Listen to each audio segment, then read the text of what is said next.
Hello everyone, मैं हूं पुनीत शर्मा और आज के इस टॉपिक को चूज़ करते वक्त मुझे एहसास हो रहा था कि अगर हम इस विषय को गंभीरता से नहीं लेते हैं तो शायद आने वाले कुछ सालों के अंदर हमें बिखरे हुए रिश्तों का एहसास ज़्यादा होने वाला है। क्योंकि आज हर कोई अपनी अपनी समस्याओं को लेके, अपने अपने फ्रस्ट्रेशंस को लेके और वर्कलोड को लेके जब घर में एंटर करता है तो उसे एक पैम्परिंग, एक सहानुभूति और एक स्पेस की ज़रूरत होती है। और अगर उसे इमोशनल सपोर्ट नहीं मिलती तो कहीं ना कहीं रिश्तों में खटास आनी शुरू हो जाती है और आगे चल के यही रिश्ते दर्द के उसमें फॉर्म में कन्वर्ट हो जाते हैं, यानी कि रिश्ते टूटने की कगार पे आ जाते हैं। और आज जब बहुत सारे बच्चे कंसल्टेंसी के लिए आते हैं तो ज़्यादातर इशू इमोशनल लेवल के ऊपर अंडरस्टैंडिंग नहीं होने की वजह से पैम्परिंग उन्हें जितनी चाहिए, जो एक्सपेक्टेशन पार्टनर को उनसे होती है वही एक्सपेक्टेशन दूसरे पार्टनर को भी अपने सहयोगी से हो सकती है। इस चीज़ में अंडरस्टैंडिंग में जो कमी होती है, और साथ साथ में आज जो एक सिचुएशंस ऐसे हो गए हैं कि भागदौड़ इतनी ज़्यादा है, हम समय भी नहीं दे पाते चीज़ों के लिए।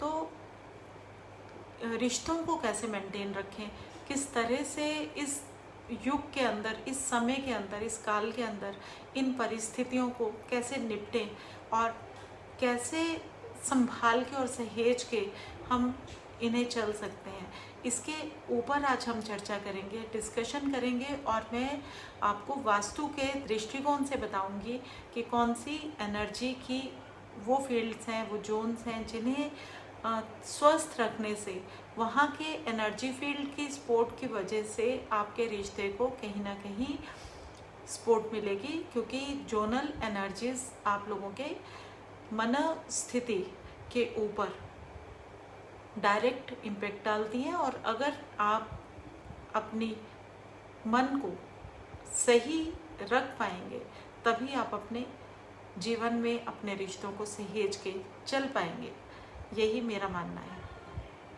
सबसे पहले ही रेमेडी मैं आप लोगों को सजेस्ट करूंगी कि नॉर्थ वेस्ट की जो दिशा होती है ये अट्रैक्शन की दिशा है, प्रेम की दिशा है और रति की भी ये जोन है। तो अगर हम इस जोन के अंदर क्लटर फ्री करके इस जोन को, और यहाँ पे कुछ ना कुछ 24/7 परफ्यूम्ड कोई बॉटल रख दें, स्टिक्स रख दें, ऑडोर्स वाली कोई चीज़ें रख दें, तो ये आपके रिलेशनशिप में आहिस्ता आहिस्ता मधुरता को ले आएंगे। आपके रिलेशनशिप जो एकदम ऐसे कगार पे आ चुके हैं कि टूटने वाले हैं, उन्हें ये व्यवस्थित करके स्वस्थ करेंगे।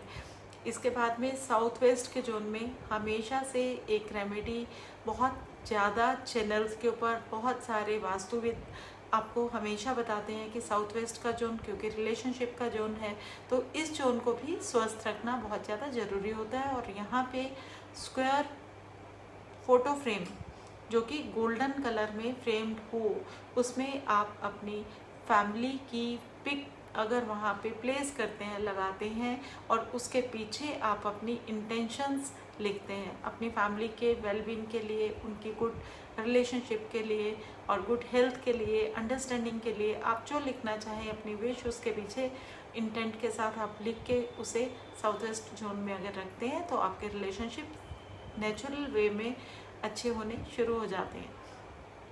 तो ये 2 रेमेडीज़ बहुत काम की हैं। और इसके साथ में आपको ब्रह्म स्थान का हमेशा ही ध्यान देना है, क्योंकि एनर्जीज पूरे ही घर के अंदर आपके ब्रह्म स्थान से जनरेट होके जाती हैं। और अगर ब्रह्म स्थान की एनर्जी किसी भी कारण से दूषित है, खराब है, तो आपकी रेमेडी जो मैंने नॉर्थ वेस्ट के लिए रिकमेंड की है, हो सकता है उतना ज़्यादा इफेक्टिव तरीके से वर्क ना कर पाए।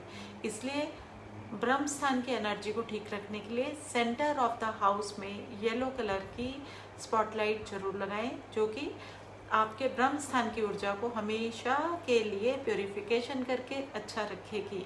तो ये कुछ एक टिप्स जो हैं ये आप आजमाइए, इन्हें देखिए और आप बताइए कि कितना ज़्यादा अंडरस्टैंडिंग, कितना ज़्यादा पैम्परिंग और कितनी ज़्यादा एक्सपेक्टेशंस के अंदर एक बैलेंस आप महसूस कर रहे हैं। नॉर्थ वेस्ट और साउथ वेस्ट इसके बाद में आपने जो ध्यान देना वो देना है नॉर्थ ईस्ट के ऊपर। नॉर्थ ईस्ट से ही हम लोगों को एक मानसिक तौर पे स्वस्थ सोच मिलती है, यानी कि सोचने की जो क्षमताएं हैं उनके अंदर एक क्वालिटी आती है। और अगर हम पीसफुल तरीके से कोई भी समस्या का समाधान करना चाहते हैं तो नॉर्थ ईस्ट को भी क्लटर फ्री रखिए, ऑर्गेनाइज्ड रखिए, और इन रेमेडीज़ को करने के बाद आपके रिलेशनशिप में जो भी बेहतरी होती है, जो भी आपके लाइफ में एक पॉजिटिव चेंज आती है, उसका फीडबैक देना ना भूलें। कमेंट बॉक्स में ज़रूर लिखिए आप हमसे और क्या अपेक्षाएं रखते हैं। हम आपके लिए न्यू वीडियोस में वो वाले जोन्स के ऊपर ज़रूर चर्चा करेंगे। ये जो टिप्स मैंने आज आपसे शेयर किए रिलेशनशिप्स को देखते हुए किए हैं, और अपने रिलेशंस को तोड़िए मत, सहेजिए, उनमें मधुरता को बनाने की कोशिश कीजिए।